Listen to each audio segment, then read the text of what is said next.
সর্ব মানুষের মধ্যে বিশেষত শ্রদ্ধালু যে মনুষ্য, তাদের মধ্যে সে আদর্শ প্রচার। এক কথায় বলতে গেলে ছিল ভক্তি জীবন সেবা আসন হলো একটি পারমার্থিক শিক্ষা কেন্দ্র। এই পারমার্থিক শিক্ষা কেন্দ্রের বৎসরব্যাপী যে পারমার্থিক শিক্ষার অনুশীলন হয়,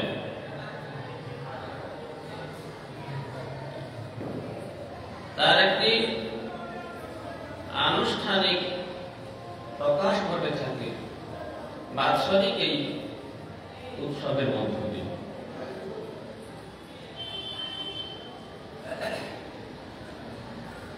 প্রত্যেক শিক্ষা কেন্দ্র একটি বিশেষ তিথিতে বা বিশেষ দিনে তাদের বাৎসরিক অনুষ্ঠান করে থাকে। সাধু মহাত্মাগণের আগমন, তাদের সেবক থেকে হরিকথা শ্রবণ, এর দ্বারা কি হয় না, আমাদের চিত্তবৃত্তির উন্মেষ, যেটা ধর্মে হয়ে যাচ্ছে, নিপুণ নিপুণ হয়ে যাচ্ছে, যার স্বাভাবিক প্রকাশ দেখা যাচ্ছে না, যে যোগ্যতাটা আমাদের ভিতরে লুকিয়ে আছে, সাধুদের কথার মধ্য দিয়ে, তাদের বাংময়ী যে কৃপা, সেই কৃপার মধ্য দিয়ে চেতনা বৃত্তির স্বাভাবিক উন্মেষ ঘটে। এই জন্য শাস্ত্র বলছেন, তত দুঃসঙ্গম উৎসৃজ্য সৎসু সজ্জিত বুদ্ধিমান সন্ত এবাস্য ছিন্দন্তি মন বিয়াসন্ত উক্তি। তত দুঃসঙ্গম উৎসৃজ্য, আমরা যদি আমাদের পারমার্থিক দৃঢ়তাকে আরো মজবুত করতে চাই, যদি আমরা আমাদের জীবনটিকে আরো উন্নত থেকে উন্নততর করতে চাই, তাহলে কি করব? যত দুর্বুদ্ধি সম্পন্ন, পাশবিক বুদ্ধি সম্পন্ন, আসরিক বুদ্ধি সম্পন্ন যে সমস্ত ব্যক্তি, এই পাশবিক বুদ্ধি সম্পন্ন, আসরিক বুদ্ধি সম্পন্ন ব্যক্তির সংগ্রাম করণীয়। সৎসু সাধু কাকে বলে? যার নিজের কোন রকম কোন বন্ধন নাই, বন্ধন এই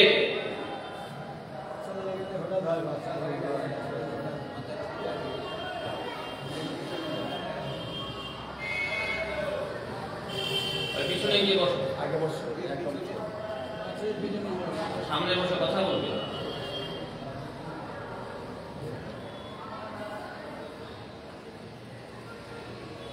তত দুঃসঙ্গম উৎসৃজ্য, দুঃসঙ্গ পরিত্যাগ করে কি করবে? সৎসু সজ্জিত সাধু সঙ্গ। সাধু সম্বন্ধে বলতে গিয়ে ছিল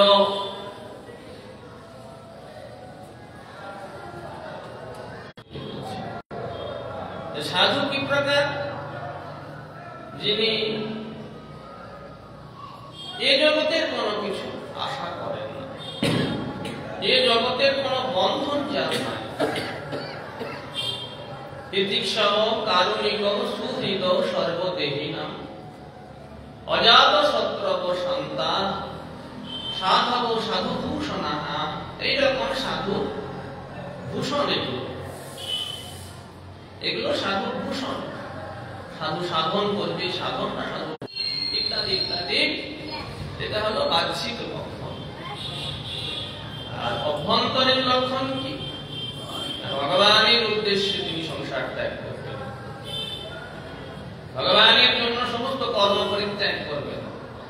মৎকৃতেই তত্ত্ব কর্মান তত্ত্ব স্বজন বান্ধবা, ভগবানের জন্য স্বজন বান্ধব কর্ম সমস্ত ত্যাগ করবেন। কার জন্য? ভগবানের জন্য।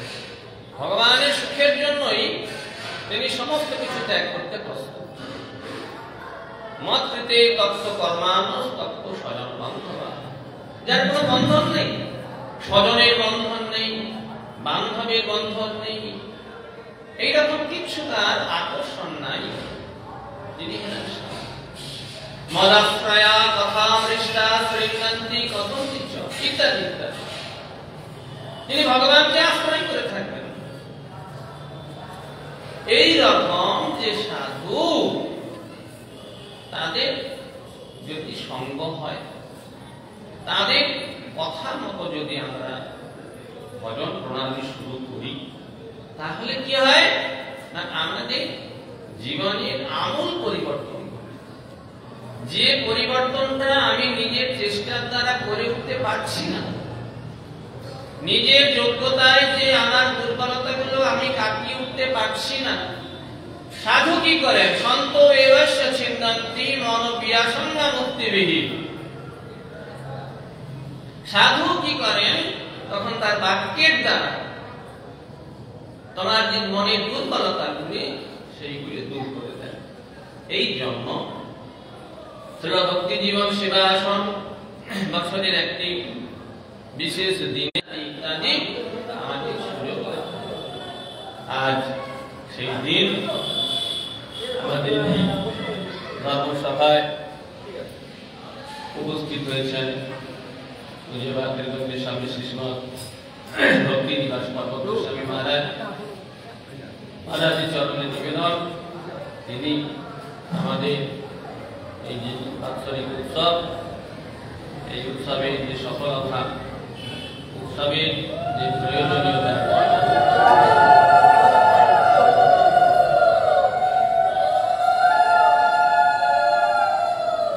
এবং শ্রীল ভক্তি জীবন সেবা আসনের যে গুরুত্ব, এই বিষয়ে মহারাজ সুন্দরভাবে আপনাদের কথা পরিবেশন করবেন।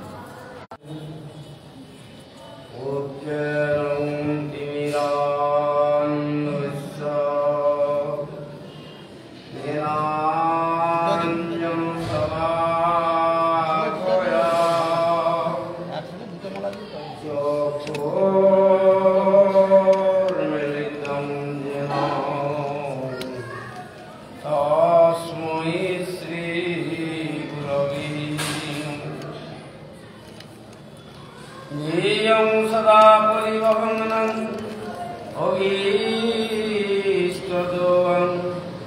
तीर्थास्पदं शिवविरिञ्चिनुतं शरणं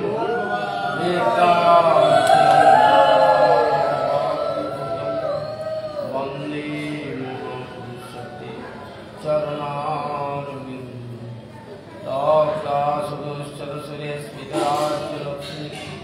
धर्मीष्टयाज्यवाचसशब्दानुदुरन्नं मया युगधर्मपालं वन्दे जगत्प्रियकरु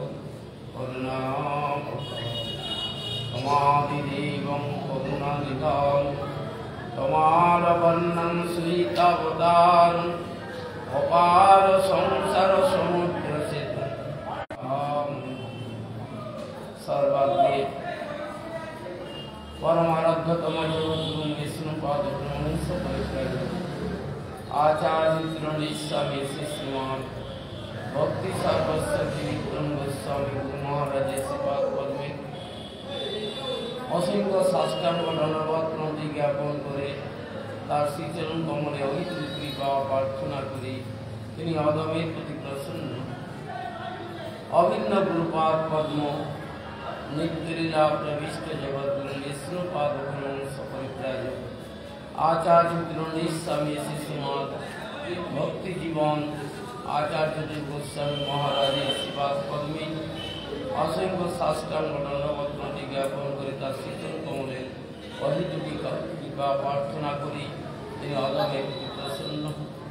परमराध्य परम गुरुदेव और सपार्षद प्रभुपादेर चरणे অসংখ্য সাষ্টাঙ্গ ধন্যবাদ প্রতি জ্ঞাপন করে তাহাদের ওই দুই কৃপা প্রার্থনা করি কারণ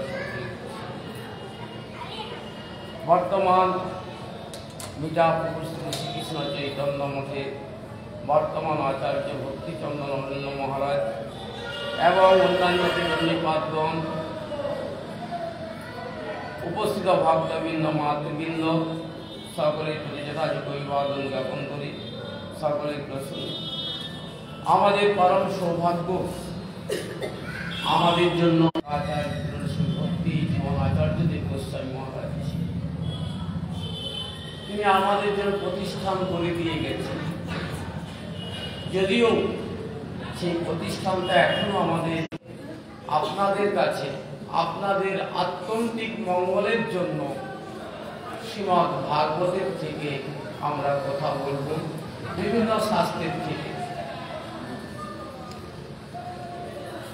মানুষের মতন চেহারাটা হলে মানুষ হয় না। মানুষ বিদ্যালয় শিক্ষা কেন্দ্র, জগতে যে শিক্ষা কেন্দ্র আমাদের উদ্দেশ্যই ছিল সাবিত্রা জামতির জয়া।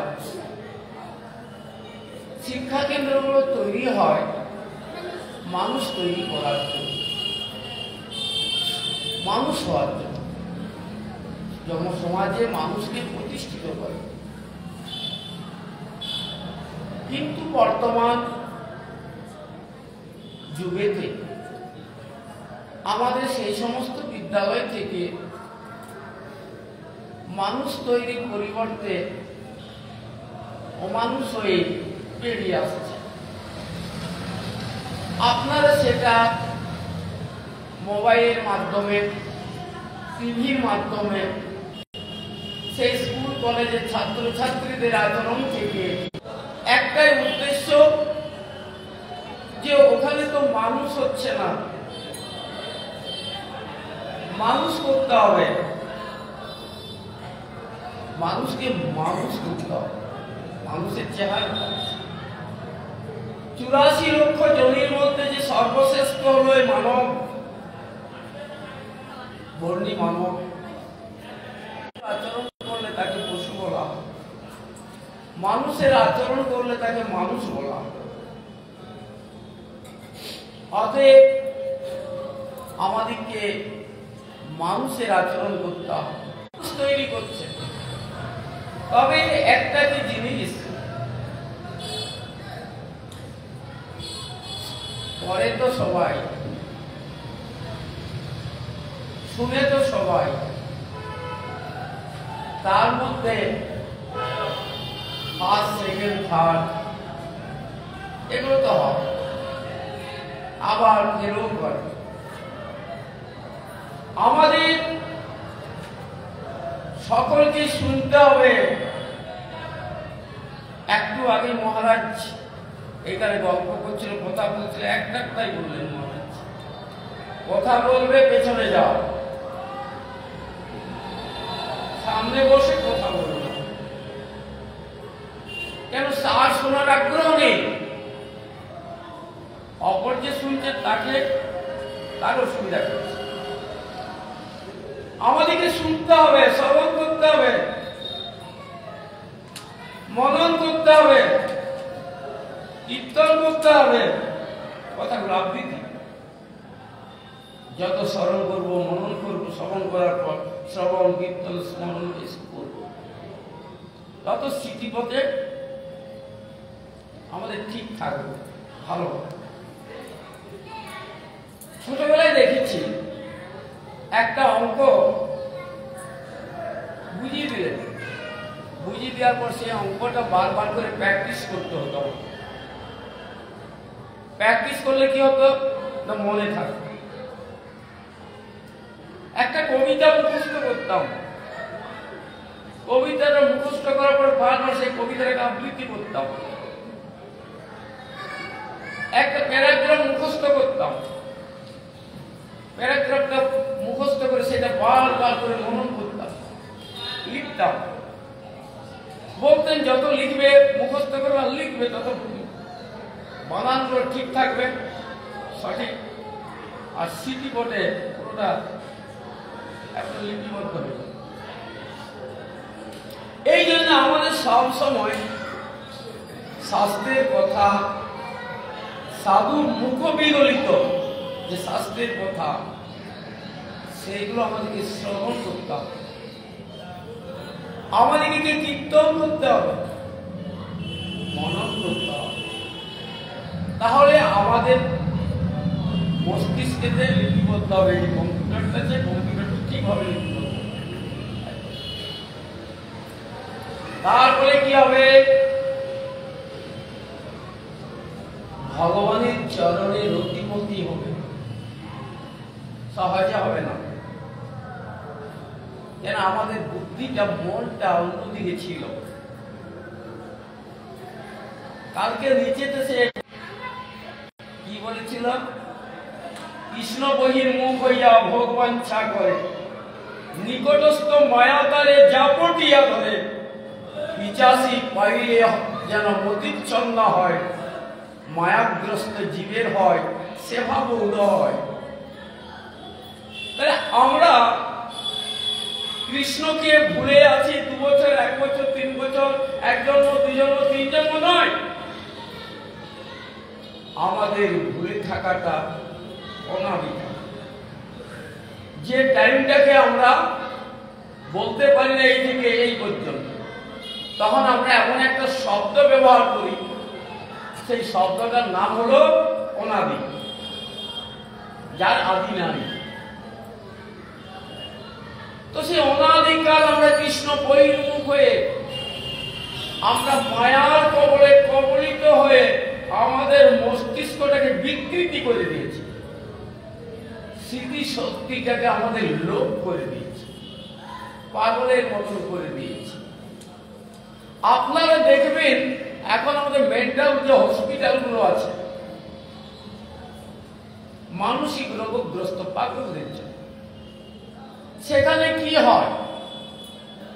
তার পরীক্ষা নিরীক্ষণ করেন এই পেশেন্টের কি জন্য ব্রেনটা গন্ডগোল হয়েছে, কিসের জন্য হয়েছে, বকাবকি করে, নিষেধ করে বাড়ির লোককে বকাবকি করবে, একে খুব মধুর বাক্যের দ্বারা এর সাথে মেলামেশা করবে, কথা বলবে, আর তারা স্টাডি করে কিসের জন্য, কি বস্তুর জন্য, কোনটা চেয়েছিল।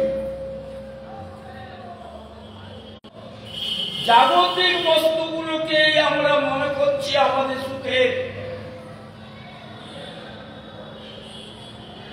রূপ, রস, গন্ধ, স্পর্শ, শব্দ, এগুলোকে আমরা সুখের মনে করছি। কেন? না মায়ার কবলে কবলিত। এর ফলে কি হচ্ছে? যখন কোনো একটা বস্তুকে আমি লাভ করতে পারছি না, আমার খুব ইচ্ছা ওইটা আমার চাই, তখন এই খুব মেজাজটা খারাপ হয়ে যাচ্ছে, উগ্র ভাব আসছে, সেটা লাভ না পাচ্ছে। আবার ধীরে ধীরে ধীরে ধীরে কি হচ্ছে? আমার ওইগুলো চাহিদাগুলো আমার পূরণ হচ্ছে না, ব্রেনে এফেক্ট হচ্ছে, ব্রেনে এফেক্ট হচ্ছে। তারপর কি হচ্ছে? তাকে পাগল হয়ে যাচ্ছে। অনেক বুদ্ধিমান বুদ্ধিমতী ছেলেমেয়েরা পাগল হয়ে যাচ্ছে। কেন? ওই চাহিদাগুলো পূরণ হচ্ছে। তাহলে মানুষ রূপে জন্মগ্রহণ করলো, জাগতিক জড়বস্তুকে ভোগের জন্য চেষ্টা করলো, ভোগ পরিতৃপ্তি হলো না, তারপরে সে পাগল হয়ে গেল। কিন্তু কি জানেন? এই জগতের কোন বস্তু ভোগ করে ভোগের পিপাসাটাকে নিবৃত্তি করা যায় না। জগতের কোন বস্তুকে আমি চাইছি, সবকিছু পাওয়া যায় না, আমাকে দেবে না। কে দেবে না? এই জগতের যে অধিষ্ঠাত্রী দেবী, যে মহামায়া আমাকে দেবে না, তার ইচ্ছা যা তাই দেবে। এই জগৎটা মহামায়াকে দিয়ে রেখেছে। তুমি এটাকে পরিচালিত করো। জগৎ বস্তুগুলো সব দেওয়া আছে,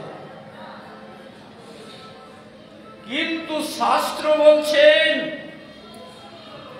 বলছে দেখো, তুমি তো এসেছিলে,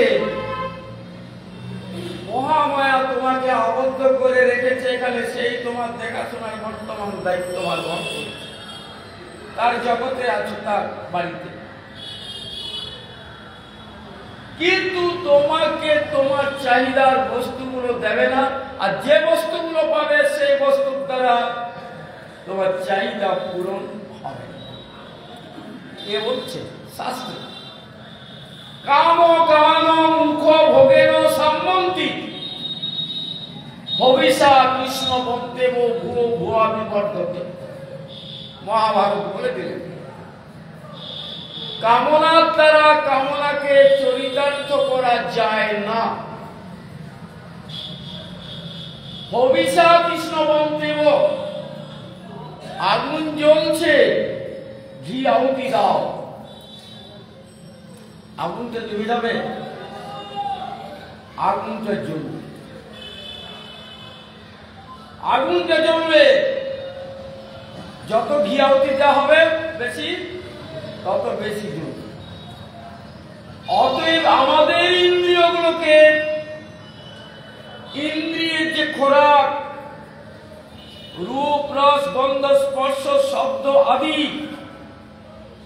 সেইগুলোকে যত দেবে তত চাইবে, তত চাইবে।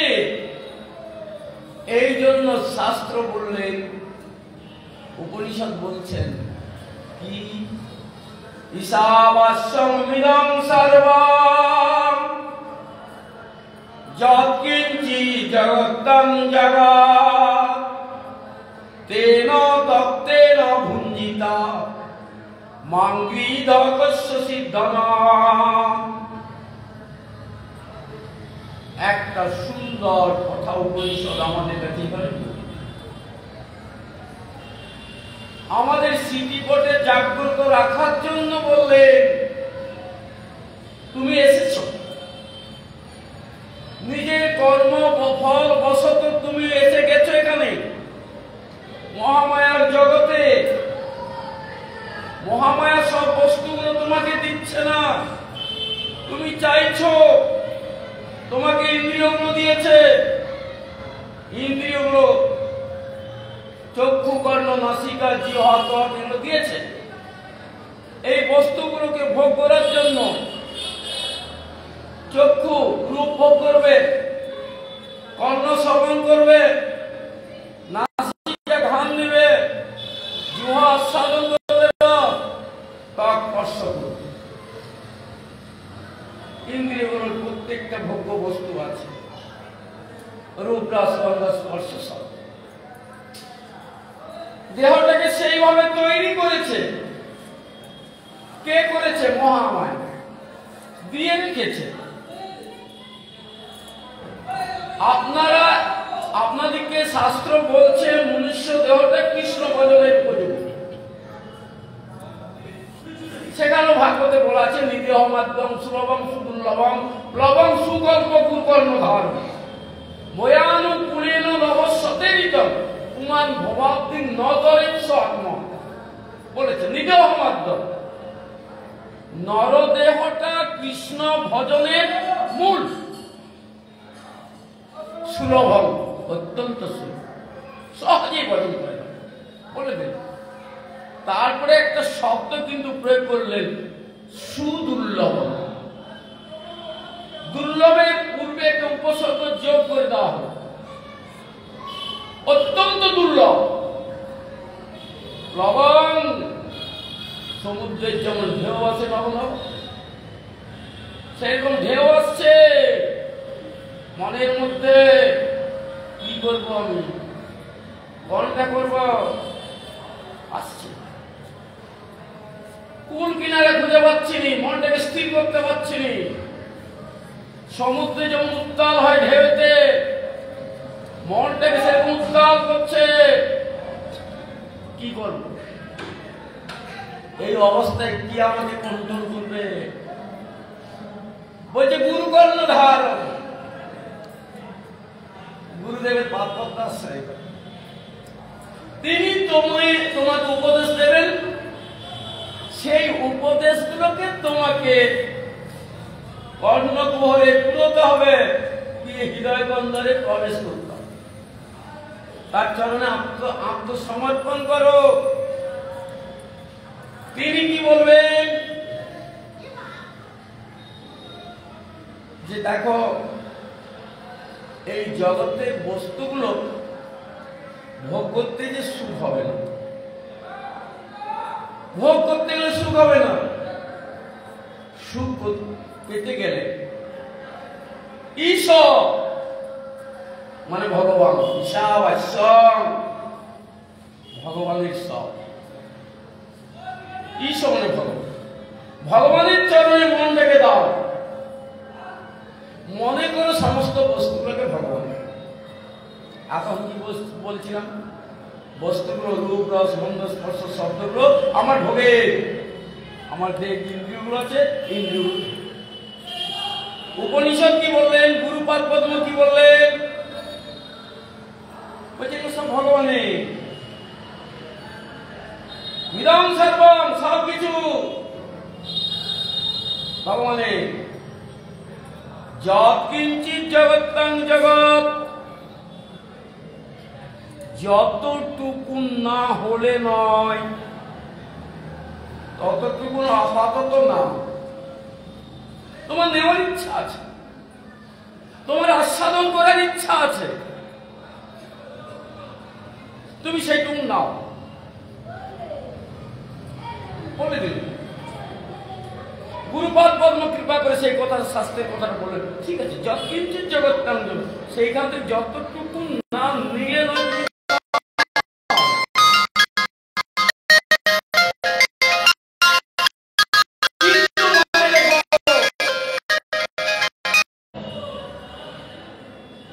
ভোগ করো, ত্যাগের দ্বারা ভোগ করো। ভোগের দ্বারা ত্যাগ বললেন না, শাস্ত্র বললেন না, গুরুপাদ পদ্ম বললেন না। ত্যাগের দ্বারা ভোগ করো। এরপর দেখুন, আমাদের আগেকার দিনেতে বা এখনো আমাদের মঠ মন্দিরেতে যে সমস্ত ছেলেমেয়েরা আসে, যারা গুরুপাদ পদ্ম আশ্রয় করে, তাদেরকে ব্রহ্মচর্য পালনের জন্য বলা হয়। এবং গুরুপাদ পদ্ম ব্রহ্মচারী উপাধিটাও দেয় তাদের, অর্থাৎ ব্রহ্মচর্য পালন, ইন্দ্রিয়গুলোকে কন্ট্রোল করার জন্য, মনকে কন্ট্রোল করার জন্য, নিজের আয়ত্তে নিয়ে আসুন, লাগামের মধ্যে রাখা। এর জন্য ব্রহ্মচর্য তপস্যা। আমাদের বৈদিক নিয়মে, শাস্ত্র বেদের নিয়মেতে মানব জীবনের প্রথম পড়াশোনার কাজ হলো ব্রহ্মচর্য শিক্ষা। ব্রহ্মচর্য শিক্ষা।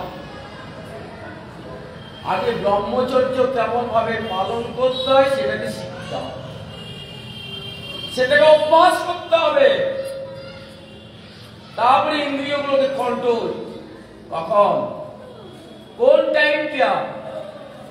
5 বছর বয়স থেকে, যখন দেহেতে যৌবনের জোয়ার আসবেনি, যৌবনের জোয়ার আসবেনি, যখন, তার আগের থেকে ব্রহ্মচর্য পালন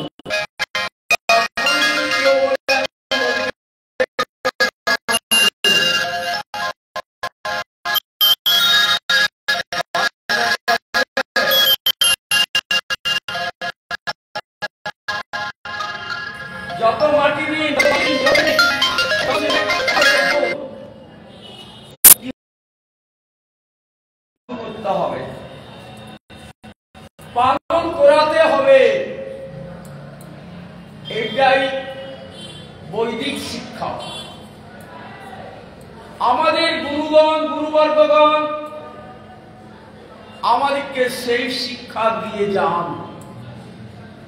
তারা সেই শিক্ষায় শিক্ষিত হয়ে আমাদেরকে শিক্ষা দিয়েছেন, দিচ্ছেন। আমাদেরকে সেই শিক্ষা গ্রহণ করতে। এবারে অনেকেই বলবেন, বাবা আমাদের তো বয়স হয়ে গেছে, আমাদের তো 5 বছর বয়স নেই, আমার বাবা মা তো আমাদেরকে ব্রহ্মচর্য পালন করতে শিখায়নি। ঠিক আছে, তোমাদেরকে শিখায়নি, ঠিক আছে, এখন শিখো, চেষ্টা করো দেহের যাতে জোয়ারটা, যৌবনের জোয়ারটা না আসে, তার জন্য খাদ্যাভ্যাসটা করো। সেরকম খাদ্য আছে, সেগুলো গ্রহণ করো ভগবানকে ভোগ দিয়ে। আর যার দ্বারা যৌবনের জোয়ারটা বইবে, সেই বস্তুগুলোকে পরিত্যাগ করো। আপনারা বুঝতে পারছেন কথাগুলো? এই জন্য আমাদের গুরুবর্গগণ শাস্ত্র আমাদের বলে দিয়েছেন, কখনো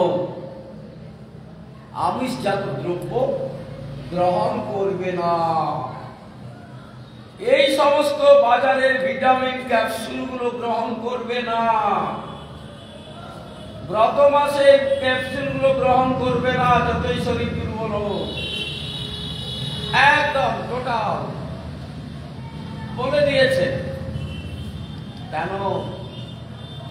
আমি যে এখানে বসেছি ব্রহ্মচর্য পালনের জন্য, হবে না। সাত্বিক বস্তুকে ভগবানের ভোগ লাগাতে হবে।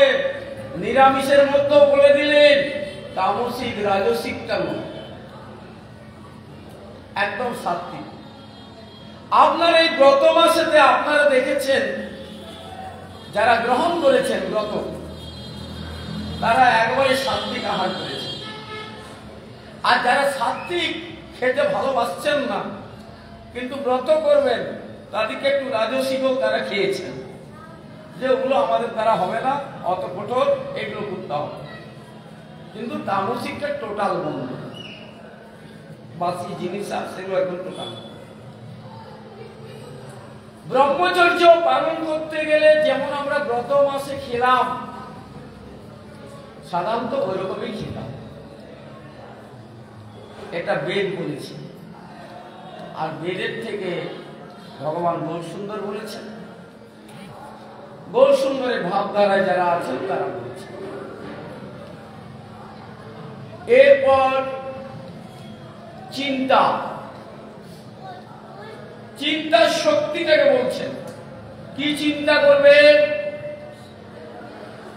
কৃষ্ণ চিন্তা। ব্রত মাসে আপনাদের কি শিক্ষা দেওয়া হচ্ছে? যে আপনারা যেটুকু না হলে হয় সেইটুকু আপনারা রন্ধন করুন, ভগবানের ভোগ দিন, প্রসাদ পান, আর নামের সংখ্যাটাকে বাড়ান। যারা ব্রহ্মচর্য পালনের জন্য সচেষ্ট, আর যারা বলবে আমরা পশু হয়ে থাকবো, পশু হয়ে থাকো, পশুর মতন আচরণ করো। আপনারা দেখতে পাচ্ছেন জগতে অনেক মানুষ দেওয়ারি আছে পশুর মতো। হিংস্র পশু যেমন সব খায়, তারাও সেই সব খায়। হিংস্র পশুর যেমন কাজ, তাদের যেমন আচরণ, তারা তাই করে। এই সবের ধার ধারে না, ঠিক আছে, তারা সেই সবই থাকে, সহজে পরিবর্তন হবে না। মহামায়া যেদিন তাদেরকে সংশোধন করবে, এই সংশোধনাগারে বলবে, আর না রে মা, মাগো আমাকে উদ্ধার করে গেল। সেই দিন চৈতন্যের উদয় হলে তারা আসবে। বাস ব্রহ্মচর্য পালন করলো, নামের দ্বারা কৃষ্ণ নাম করবে সে ব্রহ্মচর্য পালন। নামটা কেমন ভাবে করতে বলেছেন?